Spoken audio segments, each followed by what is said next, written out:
Assalamualaikum warahmatullah. Yow mi suivre sunu sécurité dalal ak jàmm si vidéo bu bees bi. Tey dinañ gis vidéo bu am solo. Boo xoolee vidéo yi ñu daan gis yëpp di wax ci comme bloquer publicité yeeg yu demee noonu daanaka sa machine nga ko daan mën a def.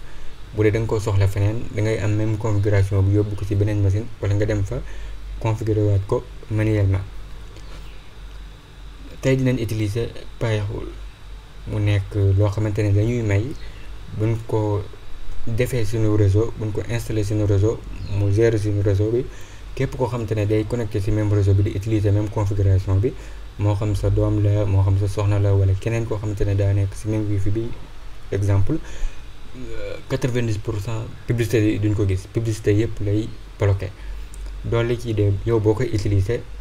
bu dee da ngaa yor ay xale yu ndaw mën ngaa xool yan façon site moom la ñuy visiter nga xool ba xam da nga koy bloqué wala déet nga gis ne lu am solo la. balaa loolu ñu ngi lay ñaan nga abonné suñu chaîne YouTube bi partage vidéo yi ngir ñeneen jëriñu si. Pi-hole bu ñu ko bëggee utiliser bu aw yoon ñëpp ñoo xam ne dañ koy installé dañuy utiliser lu mel ne Raspberry Pi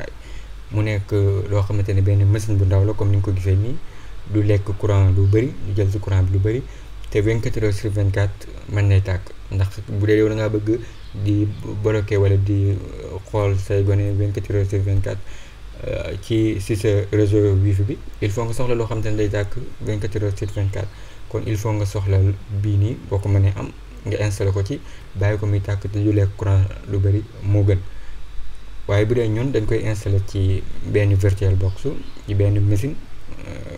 virtuelle ci programme VirtualBox comme ni ñu ko daan defee ci vidéo jàll pour wan la nan lay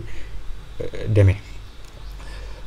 boo mënee am Raspberry Pi mën nga koo am même installation bi moom nga fay def wala bu dee am nga ko xëy na da nga gis koo xamante ne bu seetaane vidéo bi dina la ko mën a installer benn machine bu ndaw la rek comme ni nga ko gisee nii. bu dee ci dañ koy installé comme virtuel mu nekk benn machine boo xamante ne si comme ni ñu ko daan gisee ci vidéo yi jàll da ngay soxla programme bi VirtualBox ak mën nga kaa installé si Ubuntu wane woon na nan la ñuy installé Ubuntu mën ngaa jël même système bi installé ko ci waaye bëgguma comme gars yi di tase ak yenn problème yi moo tax damay utiliser système yi nga xam ne mooy wàccaaleeg wala moom la ñuy installé si Raspberry moom la ñuy jël installé ko ci VirtualBox bi pour installer ci Pi-hole bi mën koo configurer. bu dee da nga am beneen machine tamit ci wet gi defoo ci dara te mën nay tàkk bu la neexee mën nga see installer système bi nii boo paree installer ci Pi-hole bi yow yaa xool nan nga ko bëggee ba xam ne ngay utiliser Raspberry Pi wala da ngay utiliser beneen machine ci wet gi wala da ngay utiliser VirtualBox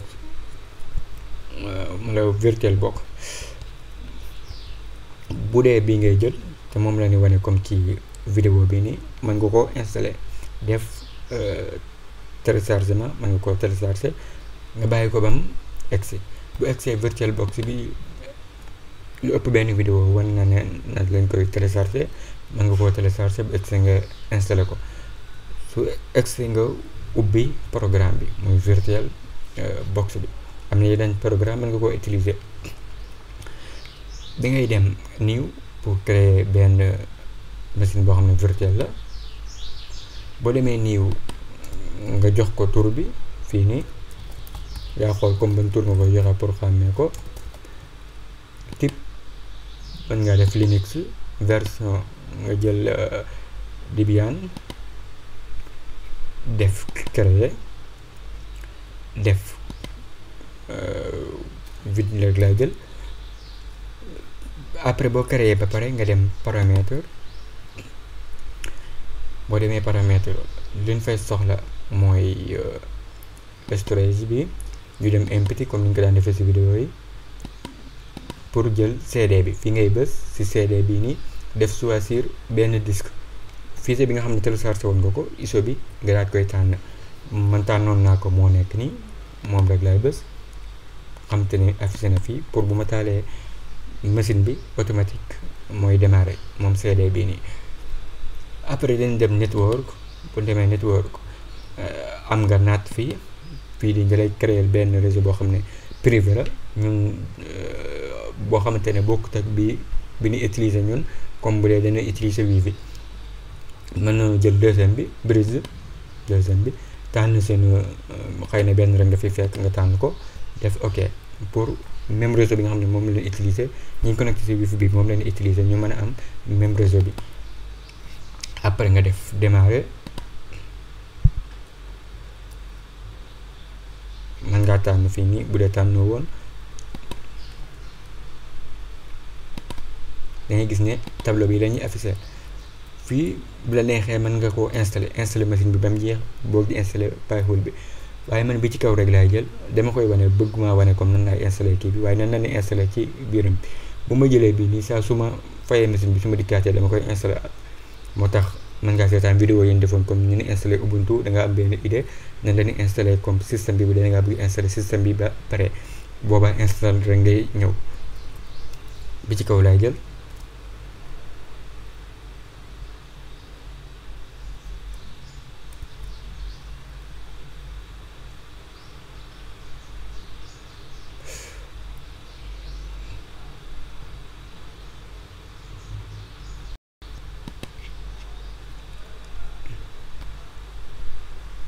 ñu xaar ko mu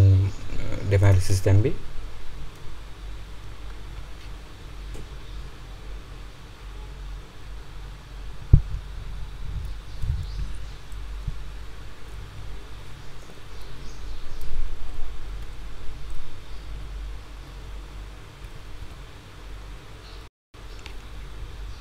démarrer na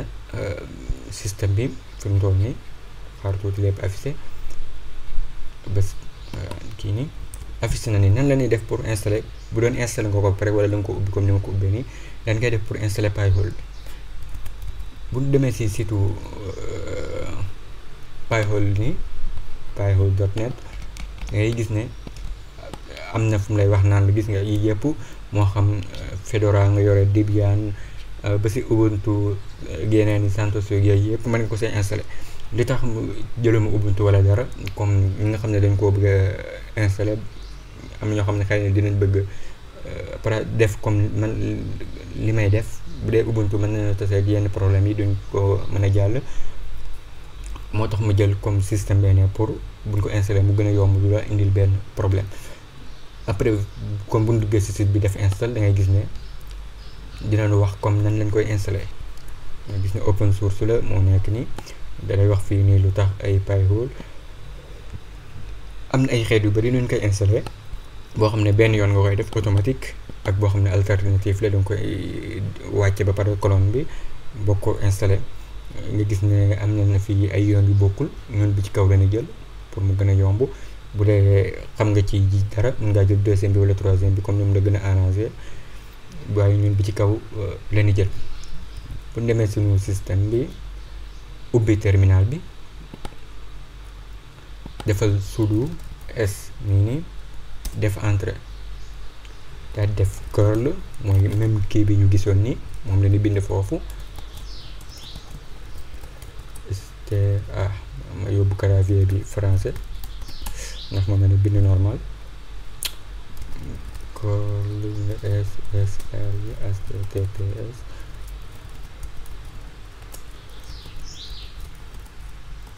ni boo ko wàccee nga yóbbu ko base léegi ngay bind def entrée comme ni ñu ko gisee ci GitHub bi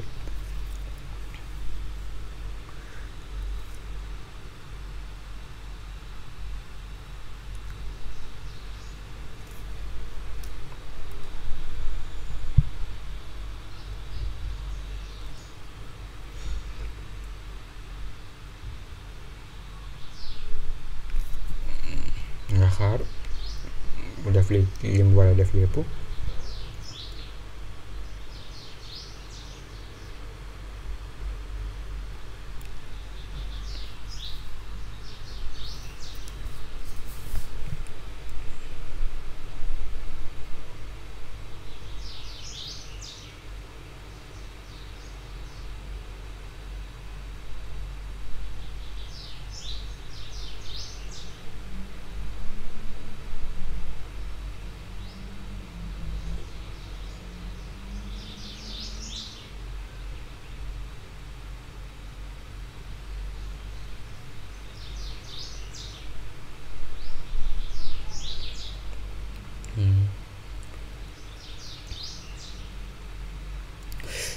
xam naa si commencement bi dama ko fàtte woon a wax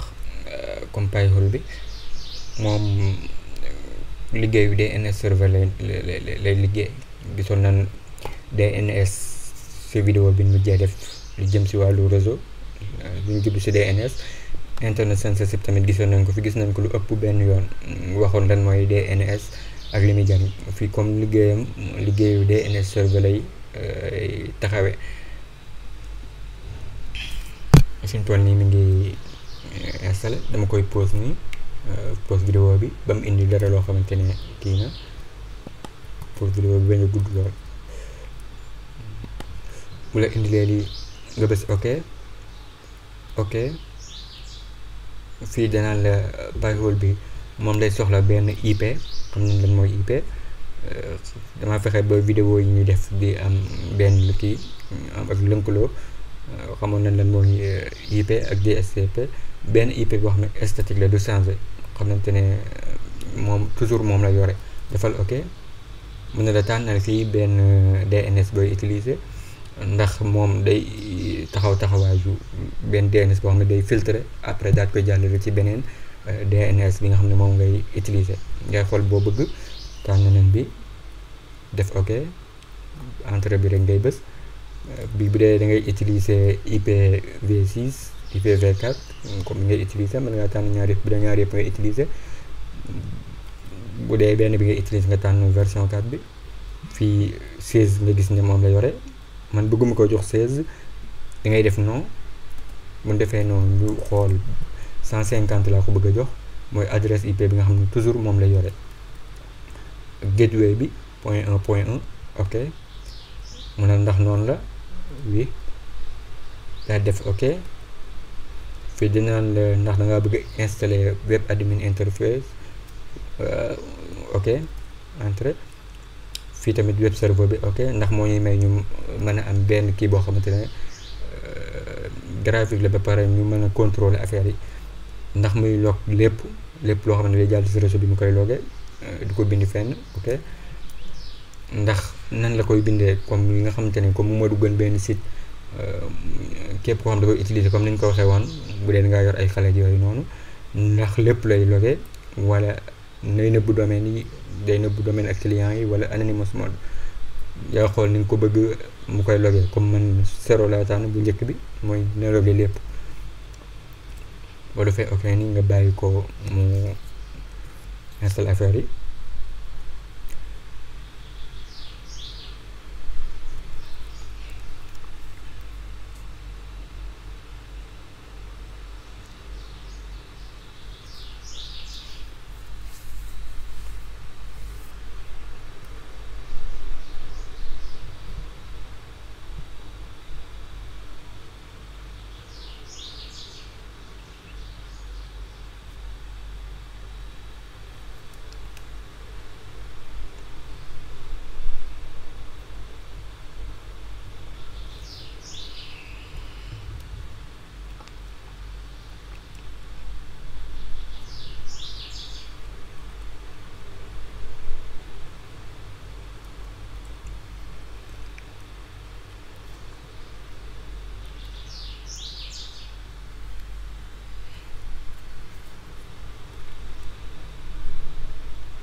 bu installé nii lay def, ñaan la IP bii nii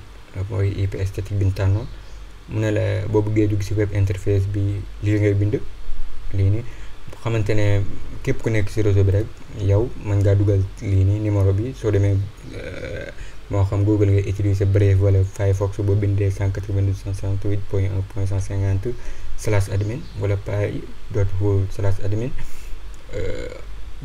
da ngay mën a dugg si interface bi. boo dugalee mot de passe bi ak ñun lay laaj, daal di mën a contrôler xool affaire yi ni nga ko bëggee. mot de passe bi mu la bindal nii da nga koy garder, moom moo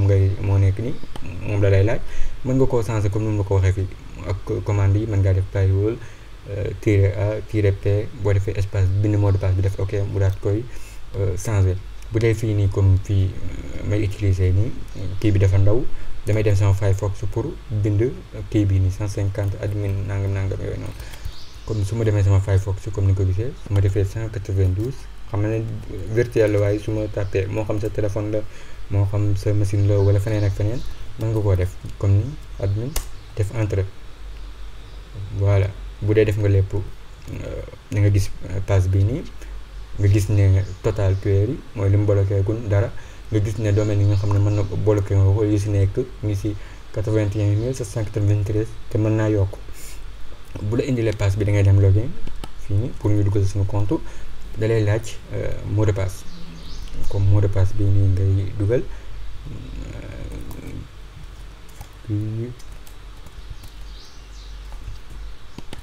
QA 0 BBU 0 wala O.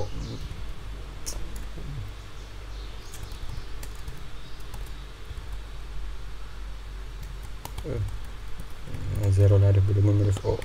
xool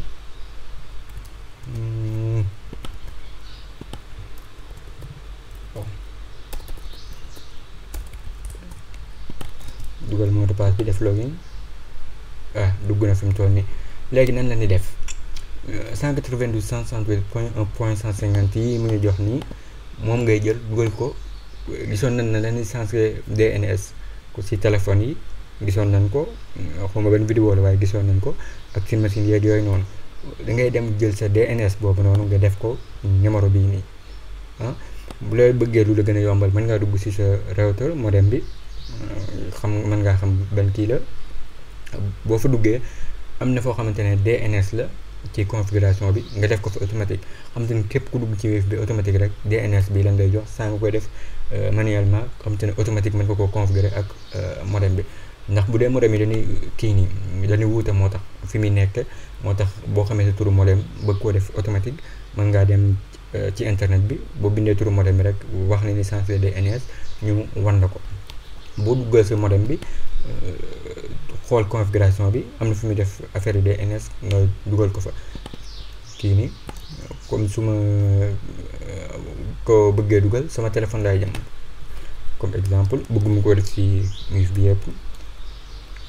sama téléphone laay jëm fi mu toll nii maa ngi sama téléphone su ma demee Wi-Fi comme ni ñu ko gisee woon si suuf am na fu muy def DNS mooy fi ñu ko doon changé mën naa def manuel damay mën na maa laaj ñaari DNS benn bi secondaire ak bu njëkk bi damay def 192 da leen seetlu 0 yi bii nii damay def 192 def 168 1 150. deuxième bi mën ngaa def beneen mu la neexee tamit mën ngaa def bu routeur bi 192 168.1.1 def save su ma defee gis nga damaa def rek dugguma fenn fi mu toll nii xam te ne moom télémétrie yi nga xam ne dañ koy envoyé sax téléphone yi wala comme Windows yeeg yooyu noonu da koy bloqué waale ñu gis ne commencé na fi mu toll nii su ma demee query lock nga gis ne fi mu toll nii gis nga sama iPhone bi nga gis ne yii lay bloqué nga gis ne site bu ma dugg tamit bu ma demoon fenn comme def naa dem Safari sama téléphone laa nekk fi mu toll nii naa def seneweb.com naa demaat dashboard nga xool gis nga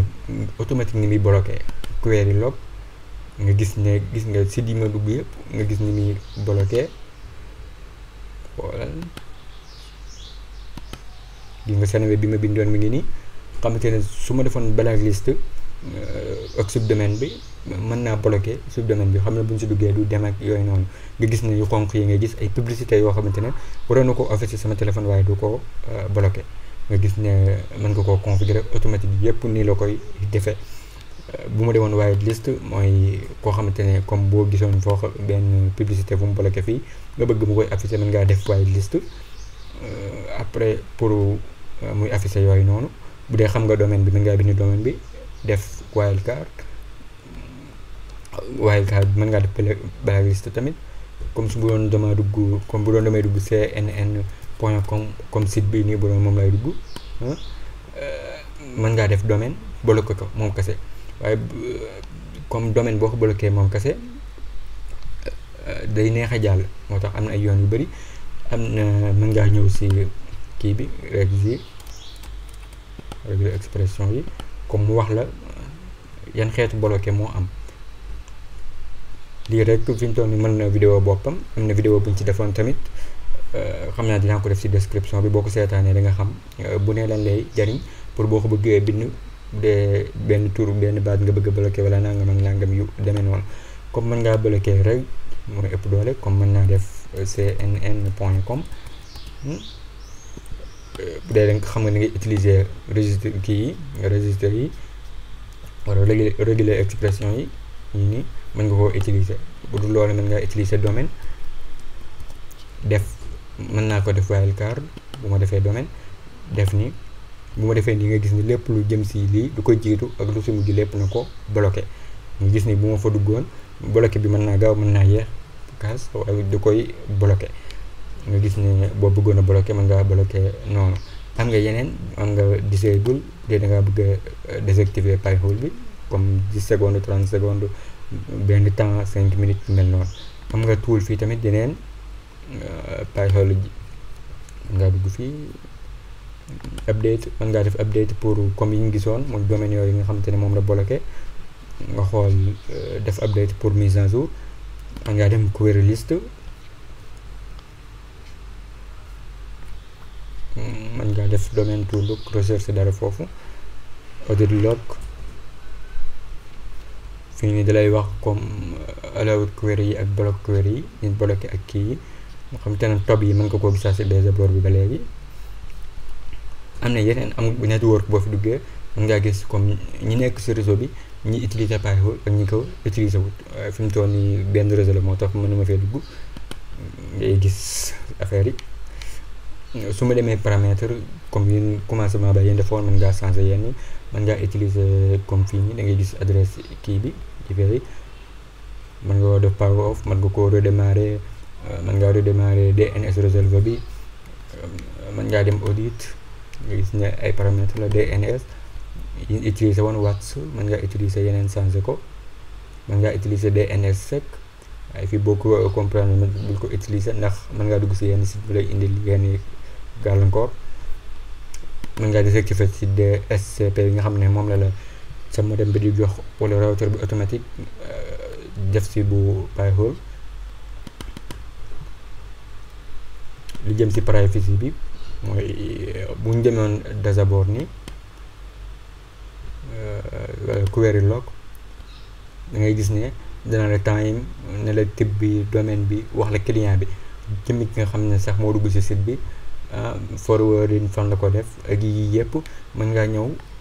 si setting bi wàññi affaire yi comme bu ñu demee privacy ngay gis mën ngaa def na ko masque domaine yi wax la comme daa am ay xeeti information rek yoo xamante ne moom lay aviser.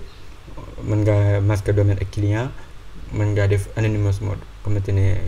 kii dugg si benn site bi client yooyu yëpp da koy nëbbu ci yoon bi nga ko war a def moom ndax moomoo nit ñi bay xool dañ leen façon site leen dugg wala déet. mën ngaa dem local DNS record, mën ngaa bind fii benn site google.com jox ko benn adresse IP, xam te ne bu dugg google.com automatique adresse IP boobu la koy jox. nga gis ne lu ñu ci ëppal solo daal mooy comme buñ ko installé utiliser ko dinañu bloquer ay publicité si moo xam niveau benn réseau la wala déet. bu dee da ngaa yor ay xale tamit mën nga ko utiliser pour di bloquer yenn sites yi. ñu gis na lu am solo la.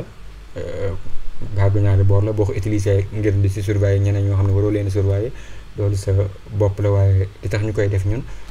mooy dimbale la si publicité yi ak boo amee ay xale yu ndaw nga xam ni ngay jëflante ñoom wala ñoom ñu ni jëflante ñoom si internet bi.